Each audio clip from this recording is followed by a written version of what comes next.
আসসালামু আলাইকুম গাইস, কি অবস্থা সবার? আশা করি সবাই ভালো আছেন। আলহামদুলিল্লাহ আমিও ভালো আছি। আজকে এলাকা থেকে বন্ধু-বান্ধব আসছিল। ওদের আজকে অনার্স ভর্তি পরীক্ষা ছিল। আর পরীক্ষা শেষ করতে দুপুর হয়ে গেছিল, যার কারণে ক্ষুধা লাগছিল ওদের। তো আমি ওদেরকে নিয়ে গেছিলাম নিউ সৌরসী হোটেলে। আর অনেক দিন ধরে এখানে ভিডিও দেখতেছিলাম, এখানে নাকি ৪৪ টাকায় গরুর বটের ভুনা খিচুড়ি পাওয়া যায়। তো আর দেরি না করে ওখানে চলে আসছিলাম ওদের নিয়ে। আর এটার লোকেশন হলো রাধানগর পেট্রোল পাম্পের পশ্চিম পার্শ্বে।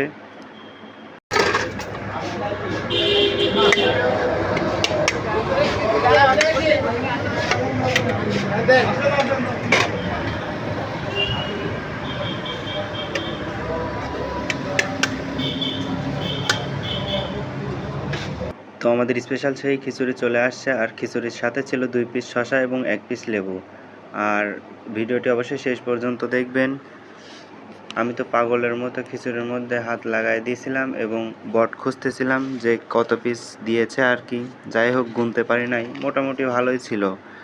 আর একটু পরপর যখন খিচুড়িটি মুখে নিচ্ছিলাম, অন্যরকম ফিল হচ্ছিল, বট মুখের মধ্যে পড়তেছিল।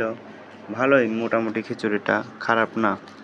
আর আমাদের খিচুড়িটা ভালোই লাগছিল আর কি, ৪৪ টাকা হিসেবে ভালোই ছিল। আর চলেন এখন আমার বন্ধুর থেকে এটার রিভিউ শুনবো। টেস্ট কিরকম? অসাধারণ, একবারে বাজে। সরি গাইজ, লাস্টের বন্ধু আসলে মজা করে এটা বলছে। ধন্যবাদ সবাইকে।